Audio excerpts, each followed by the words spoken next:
All right, guys, I would like to welcome you to the Startup Guides Speaker Series. If you're not familiar with this show, what we do is we interview all sorts of fascinating, insightful, and informative guest speakers. So we have very inspirational people and insightful folks like Dustin Herte who's the CEO and founder of Blue Line Battery. So we're going to be spending, obviously, the majority of our time interviewing Dustin today. And we will, basically, the format's going to be 20 minutes of questions and then 10 for Q&A, whether you're watching us on YouTube, Facebook, or Twitter. You can ask those questions, basically after the last 20 minutes. And what we'll do is we'll call through those questions. We'll answer them to the best of our ability. We will be downloading the file this afternoon, editing that, and we'll be posting that up to YouTube, Facebook, and Twitter. And so if we don't get to your questions, what we will do is we will answer them on those social media platforms. And just like right now, if you're watching us live, you can go to YouTube, Facebook, or Twitter, and that will be at Startup Guides. So you can go into either of those channels and check us out. So first things first, I just want to talk a little bit about the evolution of what's happened this year. So at the beginning of the year, I made a commitment to help small businesses. And so the first thing I did is I wrote this book called Restart, the Small Business Guide to Thriving During Chaos. If you guys know me well, I don't have a problem with pivots. So I shouldn't say pivots, pivots and moving along. So the next thing that I did is I created a Facebook group and a community with a few other folks. And that is Restart Small Biz as well, which evolved into a weekly show, which evolved into a YouTube channel. I do commit every year to help a different group of people. I started that about 3 years ago. So next year, what I'm going to be focusing is on, and probably beyond that, is going to be providing digital curriculum to secondary ed, which, if you're not familiar, that is basically middle schools and high schools. And our focus is going to be providing transformative digital education courses. And what I mean by that is any curriculum related to digital. We will be providing the synchronous videos, which will be instruction by me. I launched the digital marketing curriculum at UW-Madison, the MBA program, a few years ago. And what I've decided to do is create obviously a totally different version of that. Plus, we're going to have subject matter experts with experience with tens of millions of dollars in Facebook ads, Google ads. We've got a marketing automation expert, basically the world-renowned subject matter expert in LinkedIn. So they will be teaching the courses along with me. We're running a beta. In case you're watching this and you're interested for your high school, we're going to be running a pilot, which will be running January through the end of February after our pilot. As we know with startups, after we do our discovery, we'll be modifying the curriculum, and our plan is to do a full roll by March 15th. And so that will be available to any high school in the US. We've got 3 high schools that will be coming online for our pilot. I can only announce one of them because we've got some final details we need to work out. But the high school that I can announce, we're really happy to say that the Barrington High School, just outside Chicago, will be one of our first 3 schools. And we've got a school in Wisconsin that we've selected and another one in San Francisco. Our long-term goal is to have people from Facebook, Google, Amazon, and other tech companies teaching courses. After we do the digital marketing course, the initial digital marketing course, we're going to be moving into cryptocurrency and software development and mobile app development. So if you've got any questions or you'd like to learn more about that, you can go to hellodigitaled.com. The name of that service is going to be Hello Digital. If you'd like to learn more about that, again, just go to hellodigitaled.com. We've got FAQ at the bottom, and then there's a contact form. So last thing that we need to do is give a big thank you to StreamYard. So there's basically 2 software platforms in the world that I cannot live without. And one of them is Slack, and the other one is StreamYard. If you're not familiar with StreamYard, it's amazing software. I first learned about this a few months ago when Guy Kawasaki uses it. And basically what StreamYard is software that allows you to simulcast across multiple social media platforms.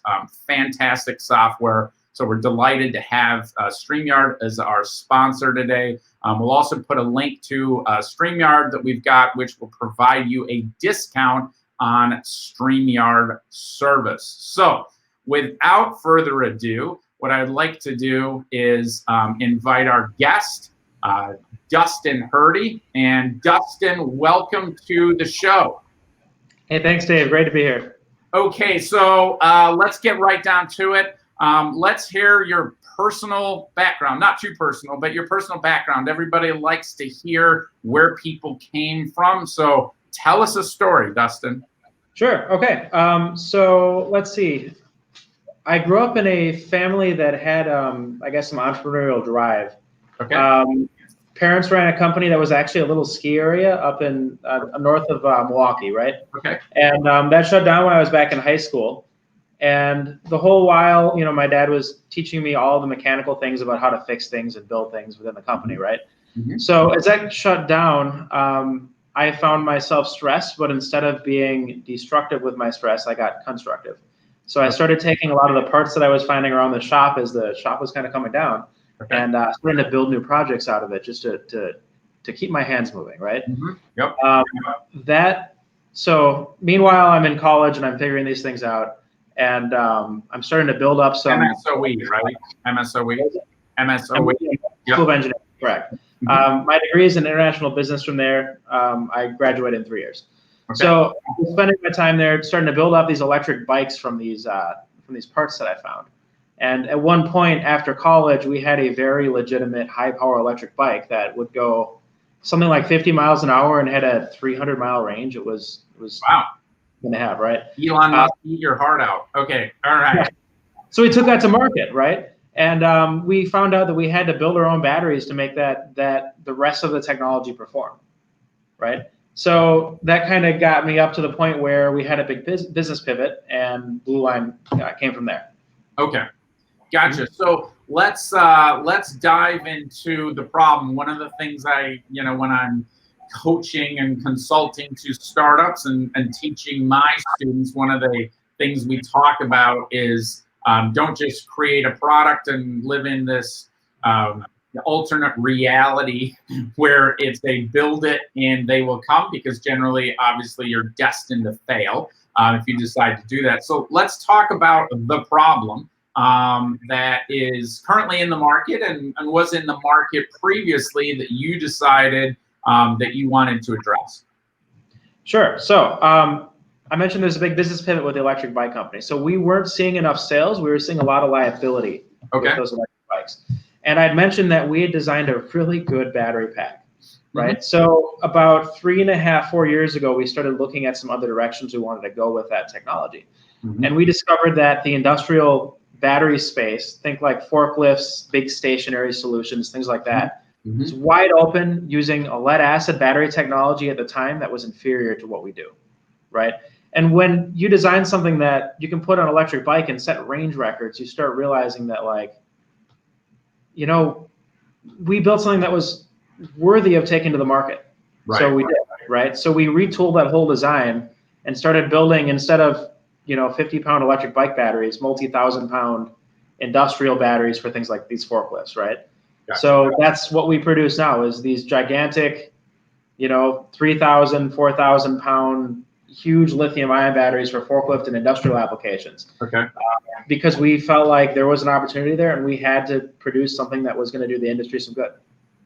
Gotcha. So I just want to go back and detail for those people that aren't familiar with lead-acid battery, if they're not old like me and aren't familiar with bag phones and lead-acid batteries. Let's talk about those specific challenges. What's going on in those warehouses, factories, or other places where your particular, or where the lead acid batteries, excuse me, are being used and were being used. Right, sure. So I want to start off with a bit of an analogy. GM tried to create an electric car in the 90s that was largely powered by lead acid batteries, and it failed. Okay. Tesla comes around with a much better battery technology that powers that whole system, and they're successful, right? Yep. One of the big reasons that is the case is because that technology pushes the rest of the technology forward. So in the warehouse environment, similar situations exist where like the lead acid doesn't keep up. So the problem with lead acid batteries there are a couple of them. One of the big ones is that if you're running a lead acid battery for 2 or 3 shifts in your warehouse, you need to physically remove that battery from the forklift, put it on charge, because it takes 8 hours to charge these batteries, and put another lead acid battery that was just on charge into your forklift, and then go. The problem is these batteries are a couple thousand pounds. And they're heavy, right? I presume. I mean, we're not talking, 12 ounces. How heavy are those batteries? Yeah, more than my car. Which is how many pounds? 2,000-3,000 pounds, right? Okay. So yeah, they're pulling it off a rack and throwing it across the room like a candy bar. This is a significant effort to take this battery out. Out of curiosity, how do they use another forklift to take it out, or how do they get that battery off? That's a way to do it. There is some specialized battery changing equipment, but a lot of the times we see another forklift come in and lift out the battery and move it. So it's really down to whatever the customer wants to do, and they're all different, and it's just it's not a good solution. I mean, people are, for lack of better terms, soft and squishy, and when you're moving 3,000-pound blocks of material around by hand or with forklifts with people standing around, it's dangerous. Okay. Right. And then the last benefit of our batteries that I really want to focus on too is that they are just plain more efficient. Okay. Big lead acid batteries and forklifts get hot when they're charged, and they burn off about 30% of their charge or so as heat coming in. Where lithium ion burns about 5% of it off as heat. Wow. Okay. So, yeah. So there is another big factor, as I recall, which we ran into, which is the safety factor. Do you want to talk, because there's some very unfortunate things that happen to lead acid batteries that can hurt people. Is that accurate? Yeah, the weight isn't good. The acid spills aren't good. I mean, it's they're not an ideal design for the application, unfortunately. It's something along the lines of like, this is what the industry's ended up with. Right. And this is kind of how we've learned to make the batteries work. So that's where they ended up. Gotcha. All right. Yeah. So now I think everybody has an idea, or a relatively good idea in terms of foundation of this sector that you're going after. So just to clarify, I mean, you've talked about industrial applications beyond factories and warehouses. Let's talk, we'll talk about the future in a minute. What other applications are there? Because my understanding is there's portable versions of the batteries as well. Is that accurate? Yeah, there are. So we've got a version of this designed to move equipment down the production line and through its shipping process before it ends up at the end user, because the end user usually has the battery that gets joined to that equipment. Gotcha. It's tough to move an electric vehicle down an assembly line when it doesn't have any battery in it, right? So we've designed a very small portable version of that battery on wheels that we can roll in and set up on the forklift or piece of equipment and plug right in. Gotcha. Okay. So now let's move into the story, which is probably what most people want to hear. So as we know, Dustin obviously knows, and people that are watching, the life of an entrepreneur, if you've had a startup, is a roller coaster. So, and usually people talk, they glamorize the capital raise, they glamorize, the exit. And frankly, the raise, there isn't usually a raise. I believe the average of startups, I believe 4 to 5% of them actually raise capital. And many of them, will vaporize within a couple of years. So let's talk about the challenges and take the shine, first of all, off the life of an entrepreneur and of the team members, because you guys obviously have a rock star team as well. Tell us about the challenges. Sure. This is something that I always love digging into, because people do exactly what you said. They glamorize it, and then you show them behind the curtain what's going on, and they go like, that's difficult. It can be difficult to do this, right? Mm-hmm. So you said the raise is glamorized. So let me take you to the time before the raise. Okay. When we were still developing this technology on a absolute shoestring budget. There were times in this company's history. Because this is not a cheap venture. We're not selling books or pens, right? So right. When your test unit is, $10,000 worth of hardware to build it, plus the engineering time, it's tough. And you don't even know what your customer is going to say until you get the product out the door. So that could all be for waste, right? So prior to a successful funding round, there were situations where we would skip more than one payroll at a time, like 1 or 2 or 3 payrolls in a row would be skipped, right? And it's amazing to have a team that can get behind that still and understand the direction the company's going, right? Okay. And put the effort behind it still and know what they're going for, right? But certainly before the raise, it was a challenge, and then the raise is a challenge too to get the allegiances you need. But I will say fundraising once you're moving is not nearly as big of a challenge as like getting the product ready to go where you're good to fundraise. Right. Because there's this time in a company where you're not sure you're moving the right direction, you don't have enough information, and you don't have any cash at all, right? And how do you get up to the level of being competitive with technologies, with competitors that already have their legs under them? You have to, do more with significantly less to get to that point, and it's a tremendous challenge. The stresses are very real. Right. I think the other important point in there, and I'm guessing you'll agree at the risk of asking a leading question, you talked about payroll. Typically when you're starting up, because there isn't money dropping from the heavens, usually. Now, obviously, you bootstrap this one, so there could be, right? So you might get an investment right out of the gates, where the person that's founding it, maybe they have their own capital. Talk a little bit about, at the risk of getting too personal, the sacrifices that team members make typically in terms of pay, and including the founder. Just kind of dive into that too. At least talk about it's real, right? And the fact that everybody's all in. Sure. To speak to that a little bit. In addition to missing paychecks, everybody has to deal with a standard of living that's a little bit significantly worse than it could be to get to the payout at the end, right? Worse than college student life, right? Many times. Yeah, absolutely. Yeah. And I'm thankful every day for the ecosystem we found ourselves in here in Whitewater. Right. For anybody who doesn't know, we have part of our base of operations out of the University Tech Park, what they call the Innovation Center. Yep. And that facility has been just ideal for us because it's not just, are there showers in the building if we need them at night, right? But like the people in the group have been just fantastic to help us move forward. I've got the ear of anybody I need within the ecosystem here, anytime I need it, any time of day, weekend included. And that as a resource has just been incredible. It's been a lifeline at times. It's been a way to get ahead of the market at times. And, more now than ever, it's been a way to get ahead of the market. Right. But it's just, everybody needs an ecosystem like this. So I'll recommend anybody starting a company, find your people, and that also includes a place. Right. Yeah, by the way, I'm so impressed with the Innovation Center, and I've worked with students here for years. So I manage the entrepreneurship program here and teach. And we have a Launchpad program, which is an accelerator like Generator, Techstars, YC, if you're familiar with them. And having this office space, and it's way more than office space, and it's a gorgeous facility. There's, training rooms, meeting rooms, amazing internet service, consulting services, coaching services, and the cost is negligible. There's also virtual opportunities here, which there are a lot of accelerators.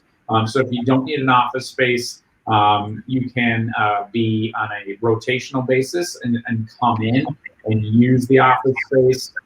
So incubators, guys, are really valuable regardless of where you're located, because beyond office space, it can provide a support network for you, which is really important when you're starting out. So All right, so let's move into the awesome stuff. The stuff that people usually only hear about.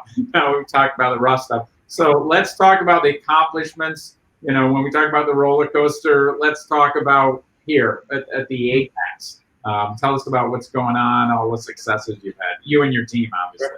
Sure, absolutely. So we're at that point within the growth of the company where we're having back-to-back successes with our customers. We're having back-to-back successes in the sales front, and it's an interesting thing to just have to keep up with. Mm-hmm. with the demand that we're starting to see at the company. I mean, we had the beginning of the company, we didn't know what the market even really looked like in the beginning, right? And we're now at a point within the growth of the company where we're trying to make projections, and we're consistently starting to outsell our projections, and we're having to scramble every single time to find more resource. Yeah, exactly, right? We're trying to find more resources to be able to build out to those bigger actualized sales numbers. And there's no end in sight for that right now. And it's crazy to see where we're at, but it's a weird jump to go from like, things aren't quite there to like, wow, we're selling and we're doing it very well and we're engineering very well and things are coming out of the fold perfectly. Customers are excited and we're starting to, I will still say it's a struggle, but it's a good struggle. Right. Just trying to keep things moving quick enough because the demand is there. The demand is huge. Yeah, I think I'm going to fall into teacher mode a little bit, but there's going to be students that are watching this, and frankly, good lessons for first-time entrepreneurs in particular. One of the things you'll find is that starting out, there's risk, especially if you're doing it on the side, right? You're foregoing an income. So I went from I was six figures to basically my paycheck was nothing.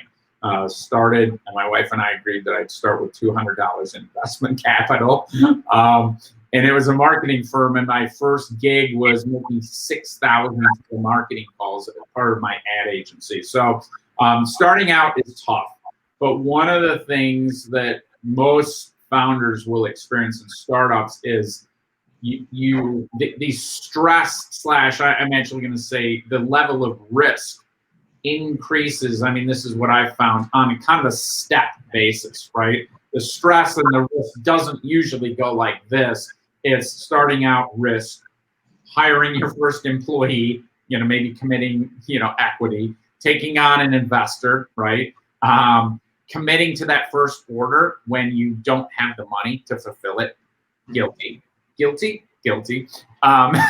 And so this stress, you go through these steps. Now, and the risk, right? You would think the risk diminishes, but if you're not well funded, that risk actually increases / the probability of getting vaporized, right? And coming to the end of your runway.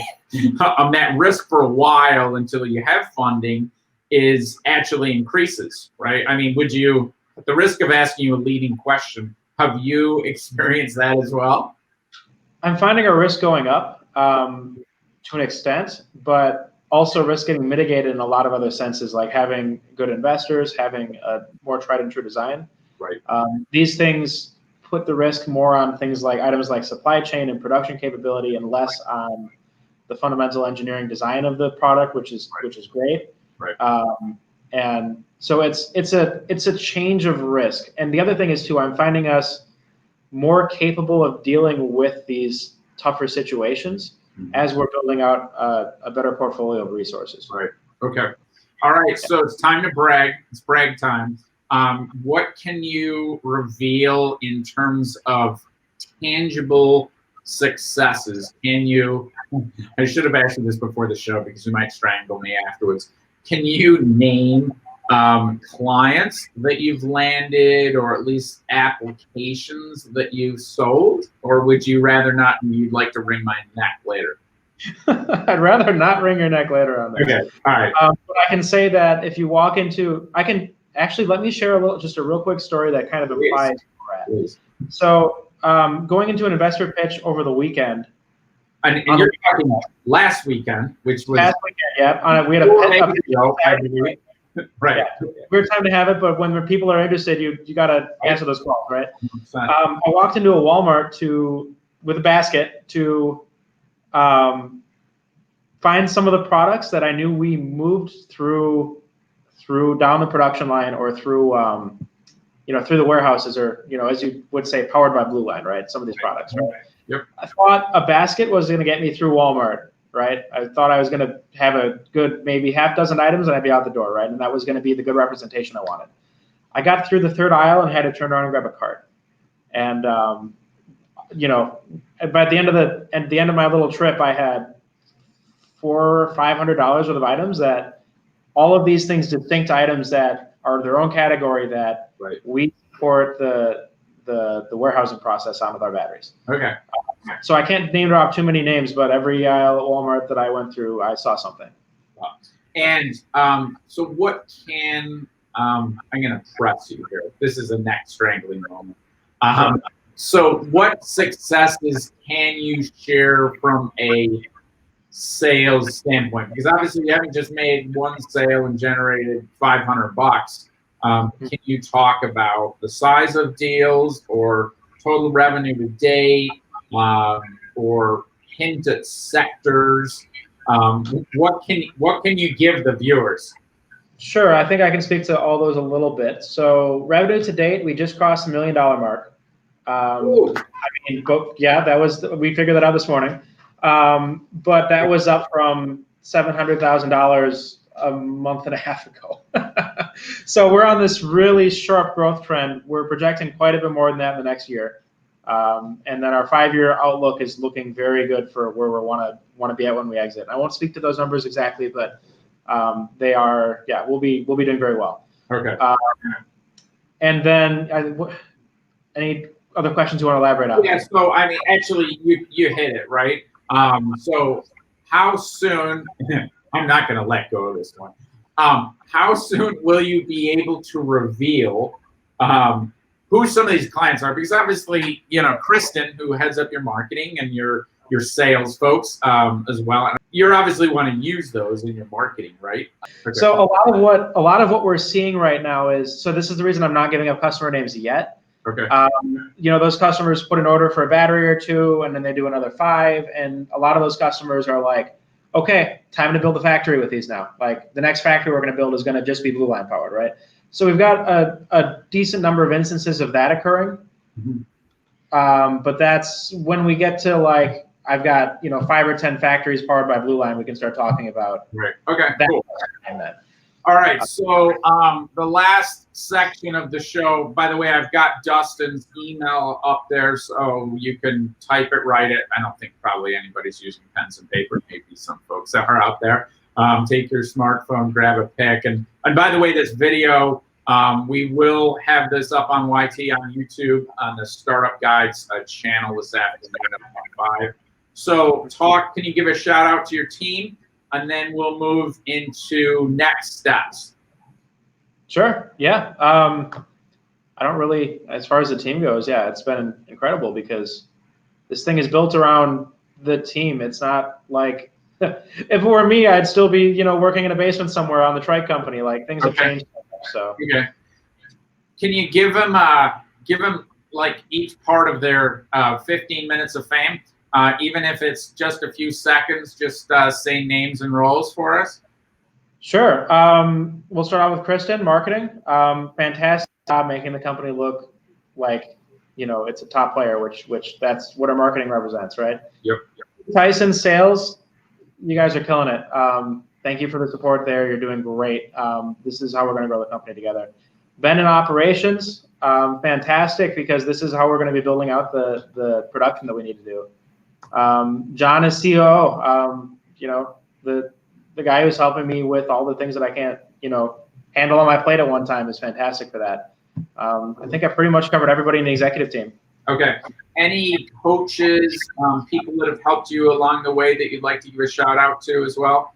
Sure. I'll list a couple of them. Michael Dukas is he's an investment advisor. He's been fantastic. Okay. I guess we hired another one of them one of our sales guys, but a guy by the name of Mark, who's fantastic with his. He came from another big lead asset company, and then ended up moving and working with us. he's been fantastic as well, and just advising and getting us to the point, and then he joined the sales team. So I think it's right there as well. And then I guess I won't get into too many specifics, but most of the companies in Wisconsin that deal with batteries like this are some degree advisors for us. Right. One degree or another. And then obviously we've got Whitewater Innovation Center staff. We've got Mark Johnson, the director, John DeGraff, Tim Carr, the risk of plugging myself, me. Are there any other folks in the Innovation Center that you'd like to thank? No, I think you named them, but each of those names, they absolutely deserve their own recognition. They've been, I think I've had emergency meetings with each of those people at one time or another. All right, so I might go to another question that you don't like, but do you want to give a shout out to any of the investors that have put money in the company, starting with people in the, if there's in the Whitewater area, or investors you have now, or would you rather not reveal? I don't want to make any statements on investors. I don't know how privately those investors want to keep that information, but there's a team of about 10 investors out there that have stake in Blue Line, and they range from having capital and having interest to, like, on the other end of things, like they are customers of ours, right? So yeah, it's been great. Without naming any specific names, you know who you are. It's been fantastic. So we've been excited about working with each other.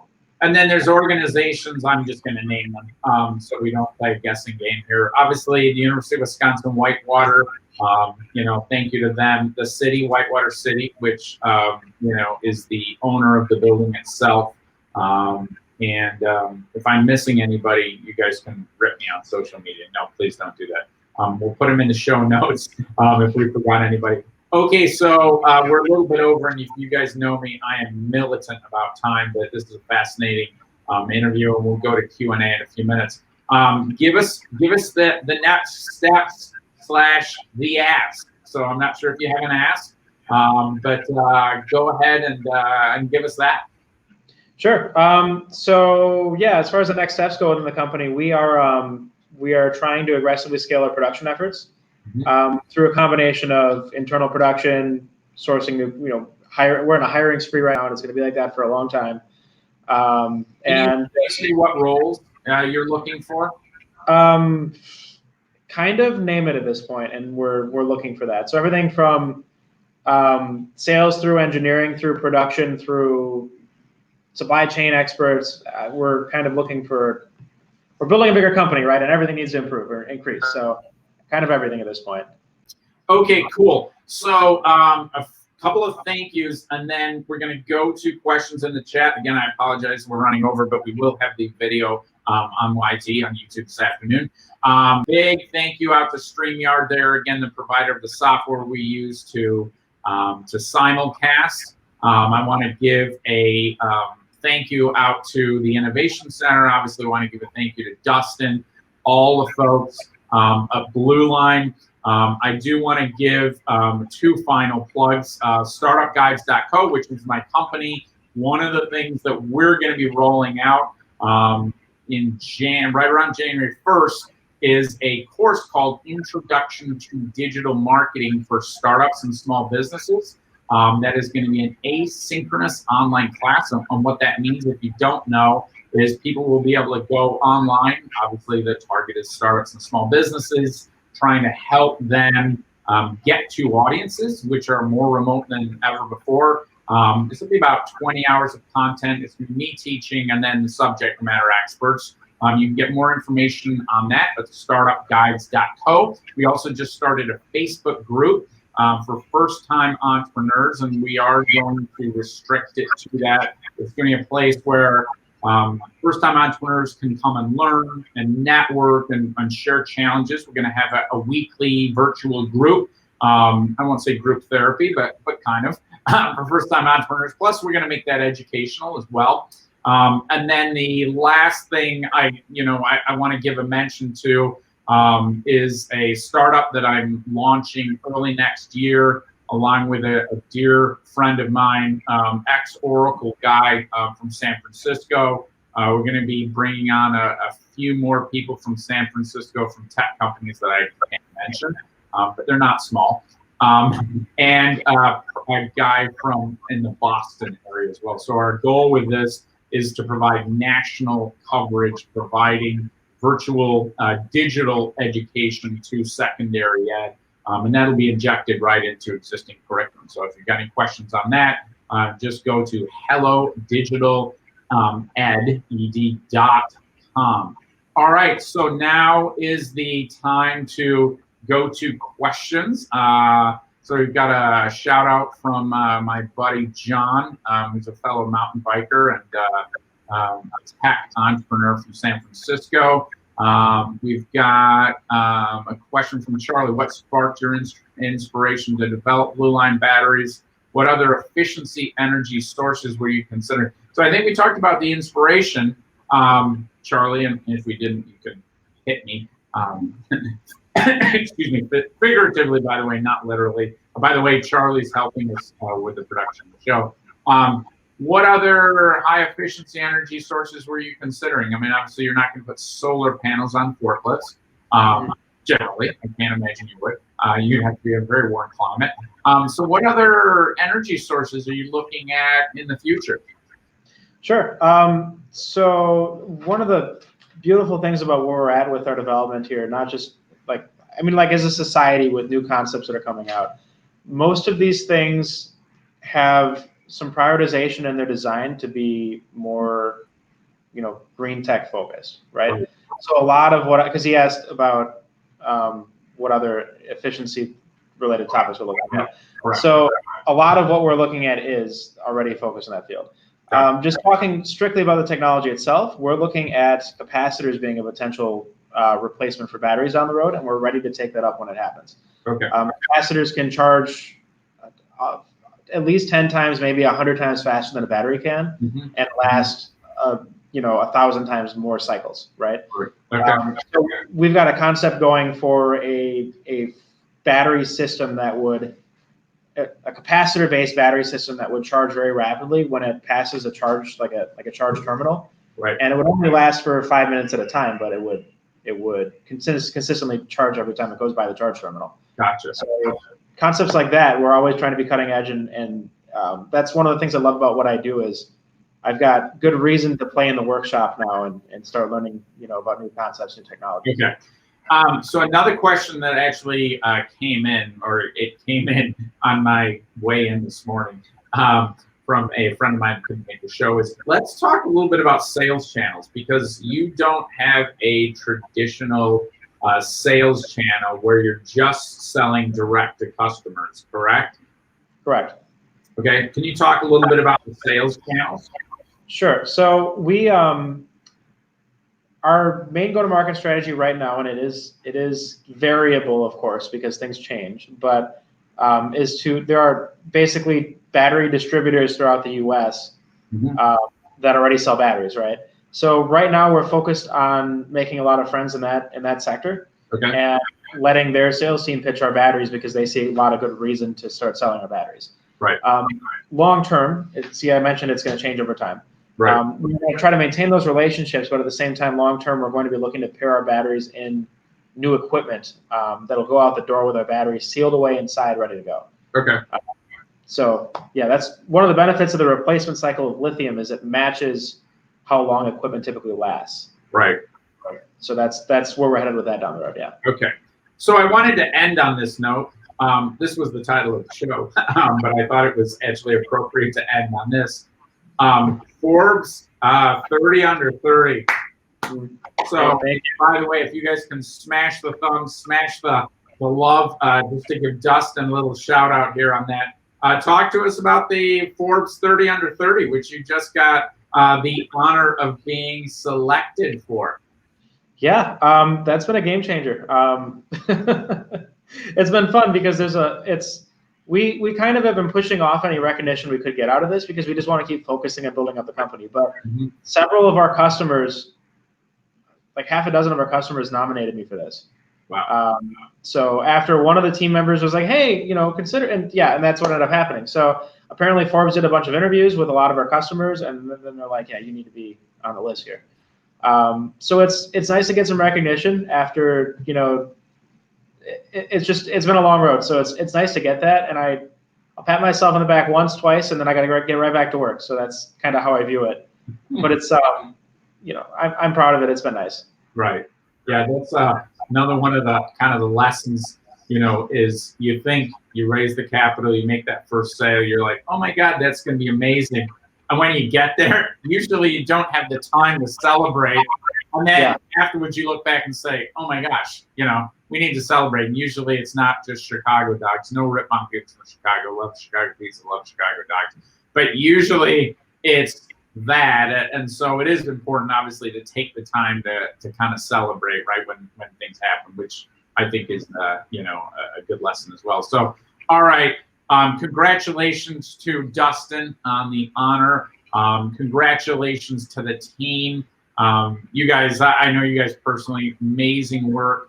All the folks at the Whitewater Innovation Center, and local communities, thanks to the investors, which can't be named now, but probably will be in the future. If you're interested in investing, or your potential customer or potential employee, as you can see at the bottom, you can email Dustin, and the risk of insulting your intelligence, bluelinebattery.com is the URL where people can reach you. Again, Dustin, thanks a lot for coming on the show. Guys, what we're going to be doing every 2 weeks with the Startup Guys Speaker Series, we'll be interviewing other fascinating entrepreneurs, inspirational people, and insightful ones. And we're also going to have very practical content on the show. So, for example, next week we have Scott Weingart from CTM, and Scott's a CPA/attorney, and he's going to be talking about important tips for taxes for startups and small businesses. We're going to have IP attorneys. We're going to have angel investors coming on. We're going to have digital marketers. So we want to make sure these interviews aren't the classic rah-rah, which you see on a lot of podcasts. And you know, how did you get here? But we want to really make sure we're giving you meat and informative folks as well. And you can find out about those shows. Just hit us up on Facebook. Again, that's Startup Guides. We do have a group, Startup Guides First Time Entrepreneurs, which you can get to us on Facebook, YouTube, Startup Guides, Twitter, Startup Guides, and contact forms everywhere, so you can reach out to me and other folks on my team. So thanks a lot, everybody. We're 15 minutes over on time, but I don't think anybody is going to debate the fact that Dustin was awesome. We learned a lot, and you know, we'll definitely have you back on the show maybe in a year, and you can reveal some of the stuff that you didn't want to reveal to me today. Hopefully there'll be even better stories by then. Yeah. All right. Okay. Thanks a lot.